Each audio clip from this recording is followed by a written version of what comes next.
Good evening. Welcome to Tuesday's Lookaround with the latest news and sport for Cumbria and the south of Scotland. On the programme tonight, spared jail, the young farmer who led police on a 142-mile-per-hour chase on the A66 near Penrith. We'll have more on that story shortly.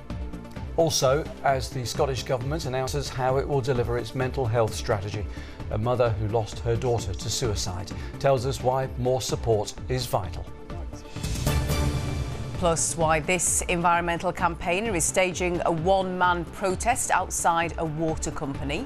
And when I got to the coast of Cumbria and the borders, it was just magical. Returning after his tour of the British coast, Timmy Mallet is back in Cumbria to revisit some of his favourite places.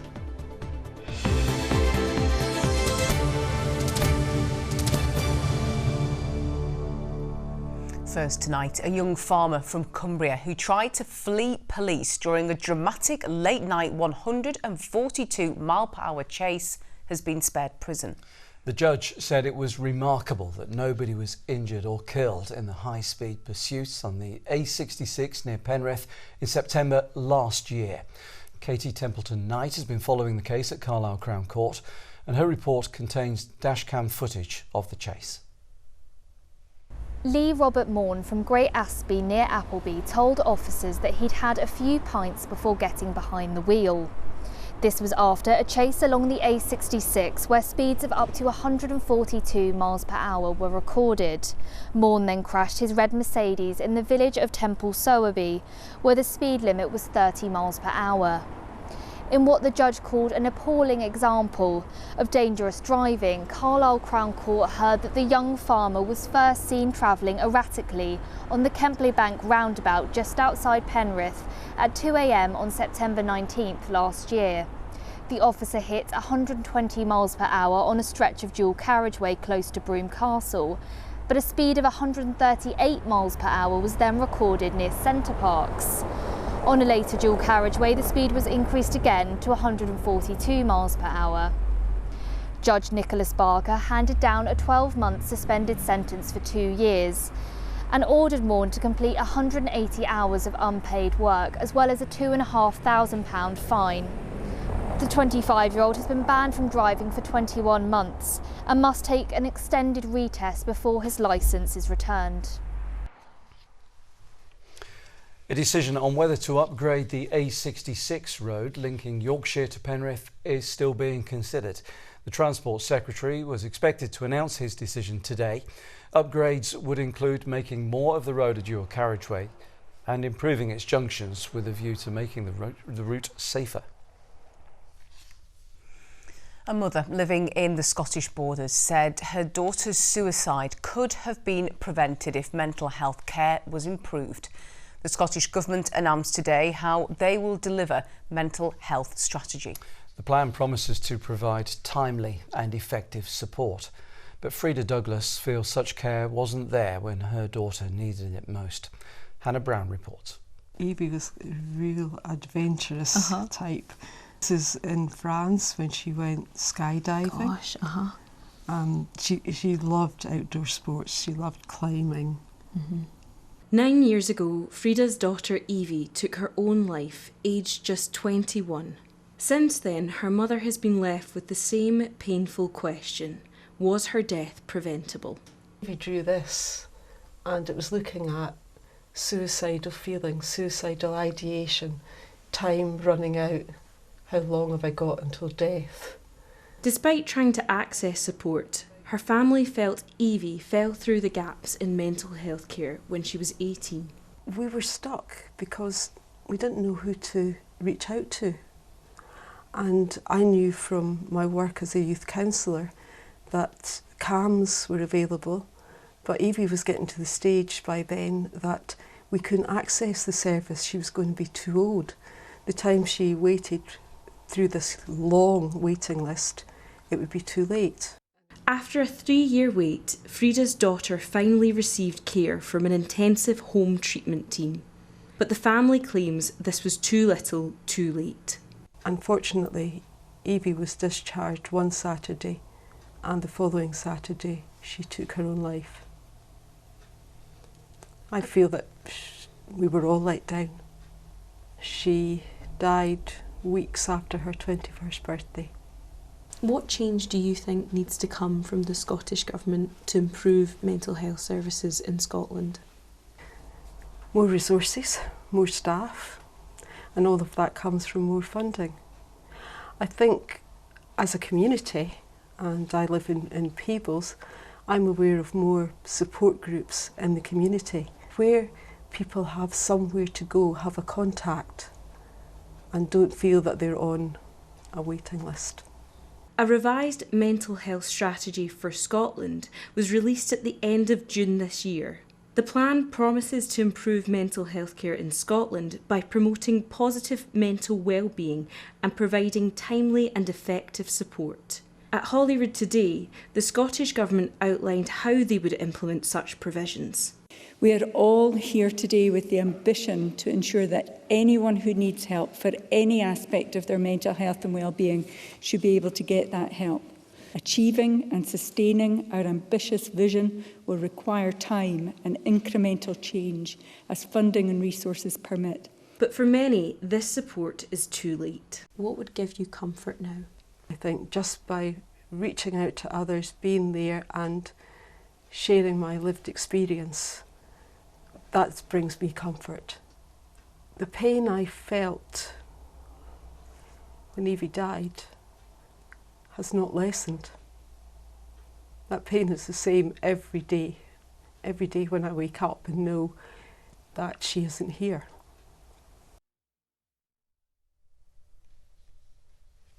Freda Douglas speaking to our reporter Hannah Brown. Now, our region's MPs have given mixed reviews to today's King's Speech, where the UK government set out their planned new laws.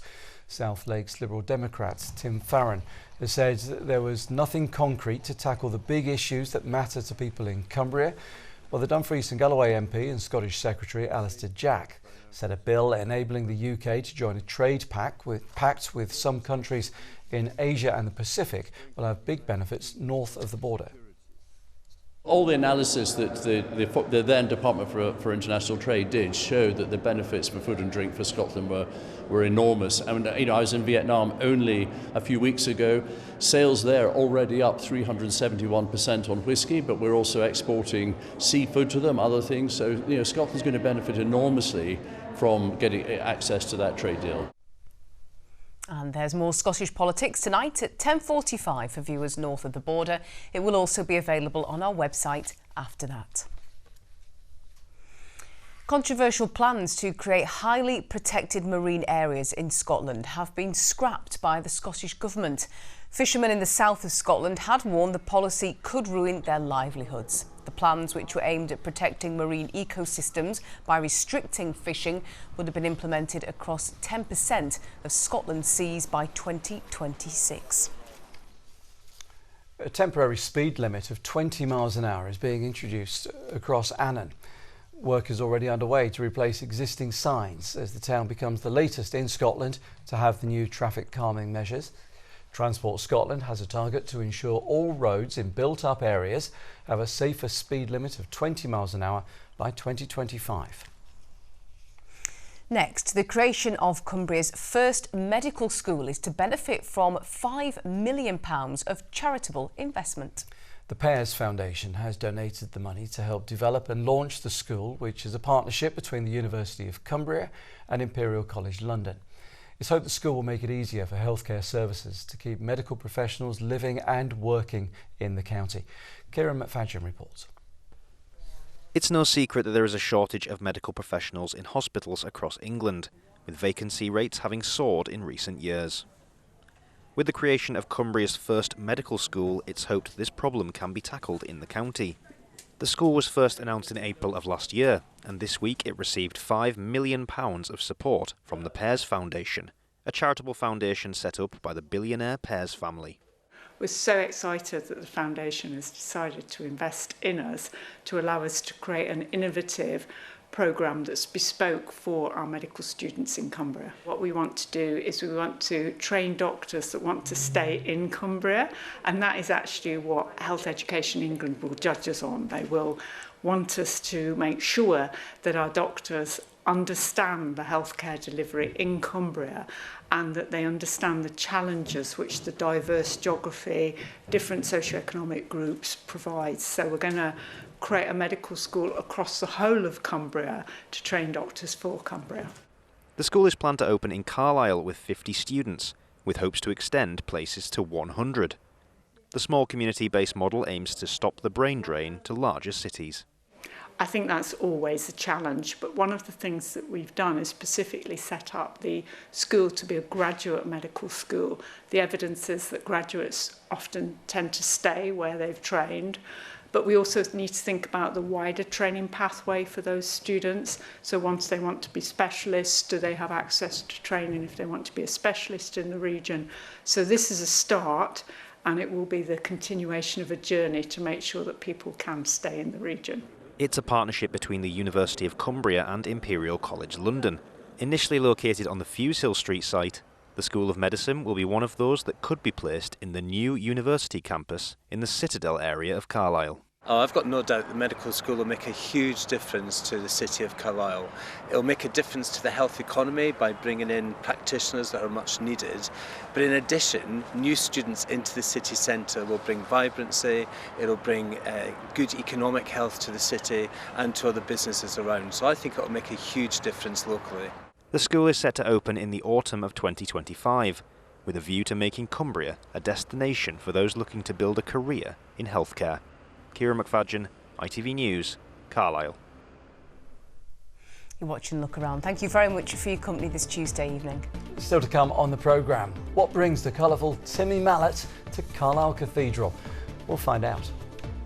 And with low pressure firmly in the driving seat, we'll be rainbow spotting over the next couple of days. I'll be back later on with a full forecast.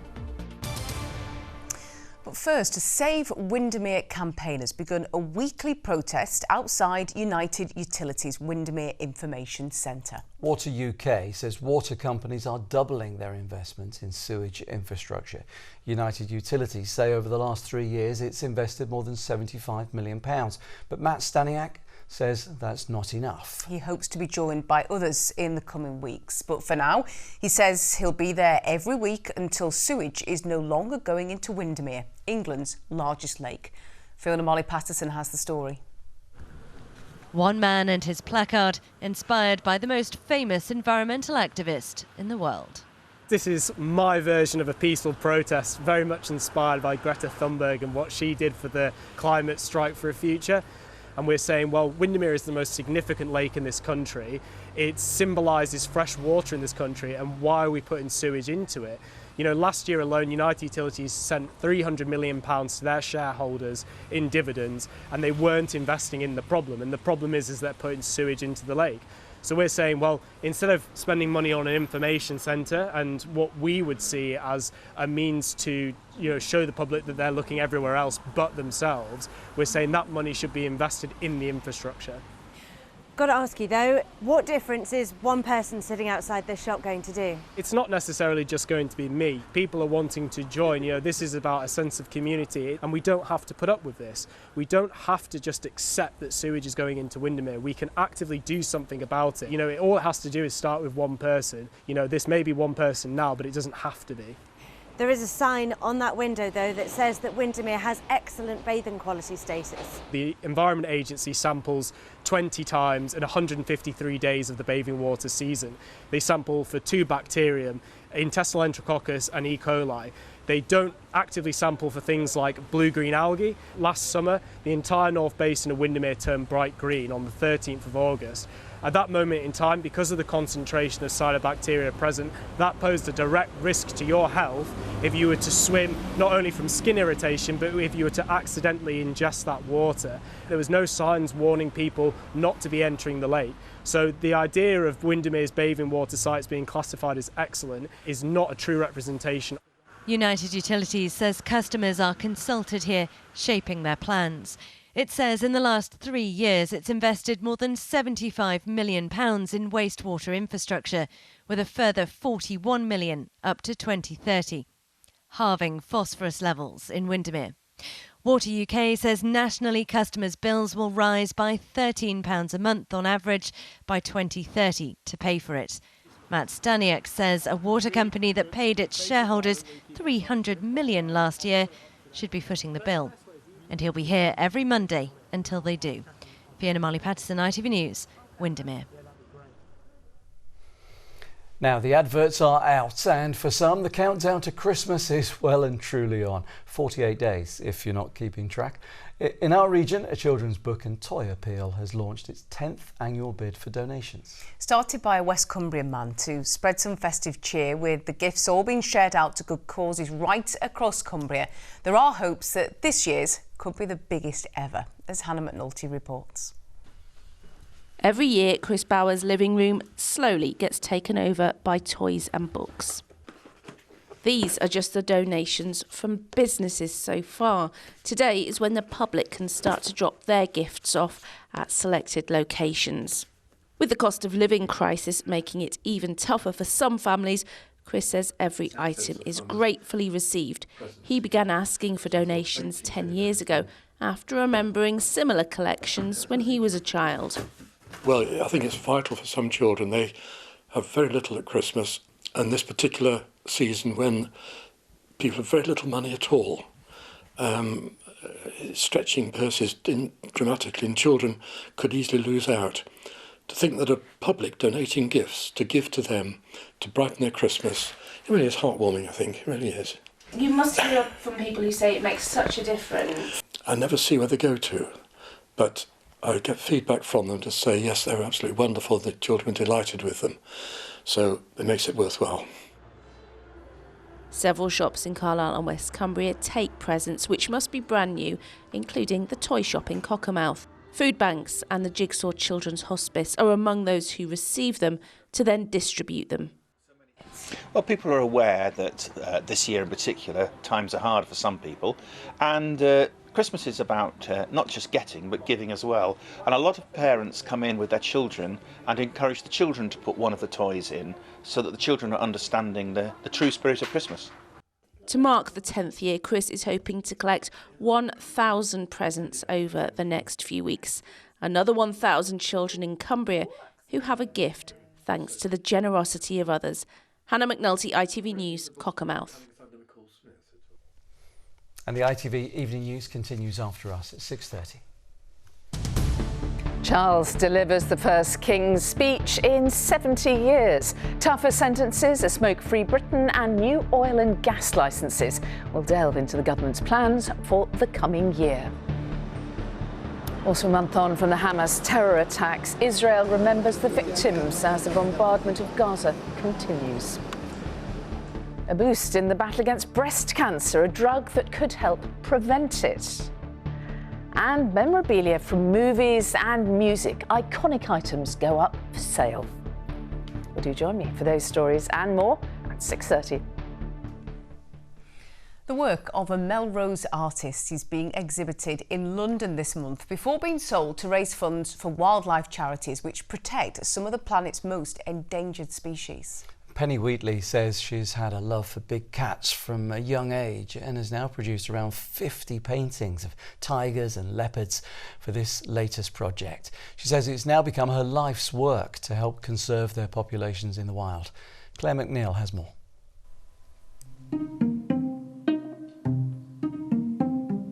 I am very bewitched by their beauty and their grace and their power. They're just streamlined and graceful and beautiful and powerful, and I'm seduced by it. A love affair turned life's work. Penny Wheatley has spent the last few years painting a very special collection. They're terribly endangered, and they are the apex predator, and they are the animal that balances the whole of the ecological system. So it's my mission in life to support big cats and raise funds, and I've been doing that for a bit. It was a film about the snow leopard, which was a David Attenborough film, and it really inspired me, and this painting behind was the first painting I did. I was really pleased with it, and I said to the painting, I said, I hope you're going to earn money for your kind. And that was the beginning of it. But I have my own little big cat, Anushka, who's my muse. And so she gives me a lot of inspiration for what I do.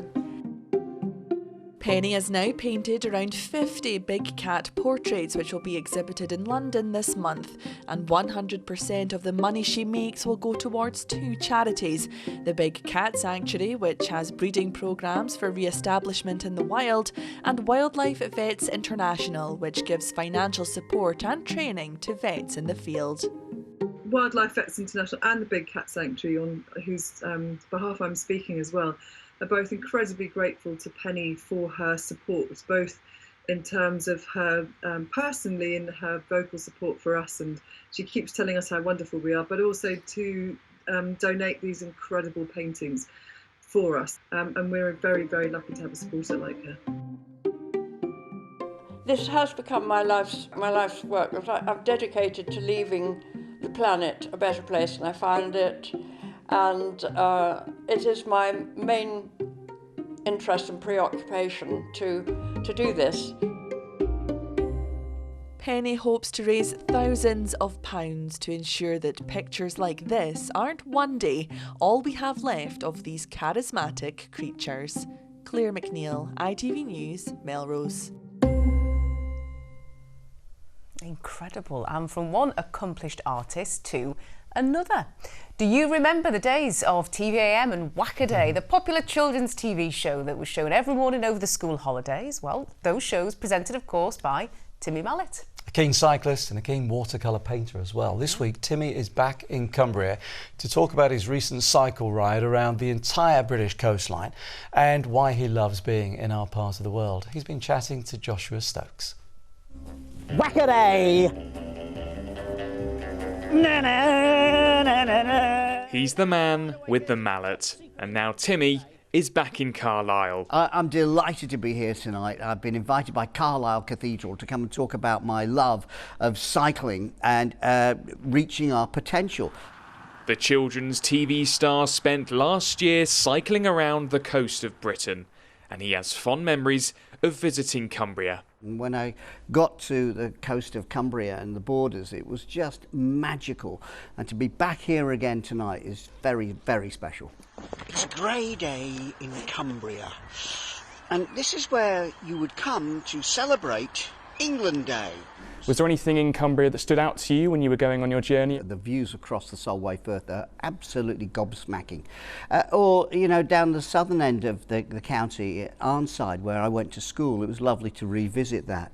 And then in Penrith, Broome Castle. Or just all around Cumbria. It's very, very special. And in fact, I brought my bike with me tonight because I said to Mrs. Mallet, I fancy actually doing a little bit more exploring while I'm here. So I'm going to take my bike off tomorrow and go and have a look around the borders. Never been to Hoyk or Jedburgh or Kelso. Never been there. So watch out, I'll be there.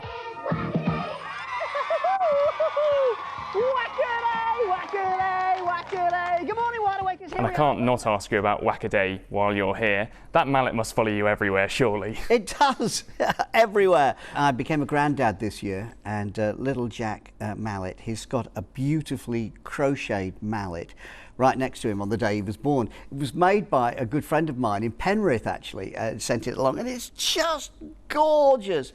And I find myself thinking, aren't I the lucky one? Little Jack, you've got the mallet. One day, son, grandson, this mallet may be yours. Oh, what a thing you'd have to live up to. I'm delighted that we came up with the mallet, and I have no hesitation in getting the mallet out to bash anybody on the head. And it's a good job you asked me that, because now you're going to get a bash on the head. That's what it feels like, Josh. What's going to be your message to people tonight, your overarching message? Do you know what, Josh? I'm sure this comes back to my darling brother, Martin, with his language and learning difficulties, living every moment of his life in the moment. And he would say, you and me, I'm happy. And I remember thinking, surely there's more to it than that. Nope, there isn't, honestly. In the end, Josh, it's you and me, I'm happy. Words to the wise from the man on a mission to keep the nation smiling. Joshua Stokes, ITV News, Carlisle. There's a man who very much lives in the present, doesn't he? Absolutely, so much fun. There's an interactive map on Timmy's website where you can follow his cycling journeys and see all of his watercolour paintings. They are fantastic. And the wall of the Solway Firth is absolutely stunning. You've got a beautiful sunset picture, so fantastic. Right, let's take a look at today's weather then. Here's Joe Blythe with the forecast. Why do I need a shower? I've been out in the rain. The faster you go, the sooner you'll be out. You'll save water too. United Utilities sponsors ITV Border Weather. Hello again, a very good evening to you. It'll be a showery couple of days ahead for northern England and southern Scotland. It's certainly rainbow weather at the moment, with a blustery wind picking up tonight and for tomorrow. As we head towards the weekend, settling down briefly with a touch of frost to come Friday night into Saturday. As we can see on the pressure sequence though, low pressure abound. It does mean it's going to be quite unsettled for the foreseeable future. Some windows of quieter weather through Friday and Saturday before more wet and windy weather sweeps in from the west during Sunday. Back to the details for this evening, and for many of us continue to see a few showers, particularly for Dumfries and Galloway and Western Cumbria over the next few hours.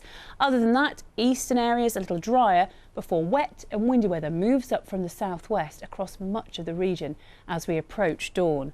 Blustery conditions, lots of cloud cover, and as a consequence just about avoiding a frost tonight. On to tomorrow's details, a wet start to the day, but the sun will in fact be rising at 7:29 and setting at 4:22. If you're out on the roads early, cater for lots of splash and spray and perhaps a bit of localised flooding as that rain moves through. It does move through quickly, so by mid-morning, brightening up rapidly from the west. Still a blustery wind and a few showers here and there, but a good deal drier across the board during tomorrow afternoon, with some decent spells of sunshine to look forward to. And temperature-wise, perhaps a 10 or 11 Celsius is a maximum during the day, with 1 or 2 showers creeping into the far west by tomorrow evening. Looking ahead through Thursday, showery, Friday looking better, a little bit frosty as we enter the weekend. Bye-bye. United Utilities sponsors ITV Border Weather. Thank you, Joe, and that is Lookaround this Tuesday evening. The national and international news is next. I'll see you at 10:30. We'll see you tomorrow. Bye-bye.